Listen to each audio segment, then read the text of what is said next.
আজ আমি আপনাদের একটি অসাধারণ গল্প শোনাব। এক গ্রামের নদীর ধারে ছিল এক রহস্যময় ঘর, 1000 আয়নার ঘর। সেখানে দুই মেয়ের অভিজ্ঞতা থেকে আমরা শিখব জীবনের এক গভীর সত্য। প্রথম মেয়েটি ছিল আনন্দময়ী, হাসি খুশি। সে যখন ঘরে ঢুকল, দেখল হাজার হাজার হাসিমুখ তার দিকে তাকিয়ে আছে। কিন্তু দ্বিতীয় মেয়েটি ছিল ভীতু, সংশয়ী। সে দেখল শুধুই ভার্ত মুখ। একই আয়না, কিন্তু দুই ভিন্ন প্রতিচ্ছবি।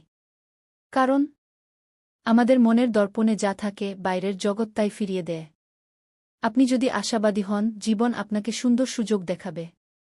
আর ভয় নিয়ে এগোলে শুধু বাধাই চোখে পড়বে।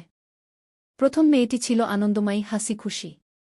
সে যখন ঘরে ঢুকল, দেখল হাজার হাজার হাসিমুখ তার দিকে তাকিয়ে আছে। কিন্তু দ্বিতীয় মেয়েটি ছিল ভীতু, সংশয়ী। সে দেখল শুধুই ভার্ত মুখ। একই আয়না, কিন্তু দুই ভিন্ন প্রতিচ্ছবি। কারণ আমাদের মনের দর্পণে যা থাকে, বাইরের জগৎ তাই ফিরিয়ে দেয়। আপনি যদি আশাবাদী হন, জীবন আপনাকে সুন্দর সুযোগ দেখাবে। আর ভয় নিয়ে এগোলে শুধু বাধাই চোখে পড়বে। তাই আজ থেকে সিদ্ধান্ত নিন, জীবনকে দেখবেন আশার চোখে, সাহসের সাথে। দেখবেন আপনার চারপাশের সবকিছু হয়ে উঠবে আরও উজ্জ্বল, আরও সুন্দর। এই অনুপ্রেরণামূলক গল্পটি যদি ভালো লেগে থাকে, তাহলে চ্যানেলটি লাইক, কমেন্ট এবং শেয়ার করতে ভুলবেন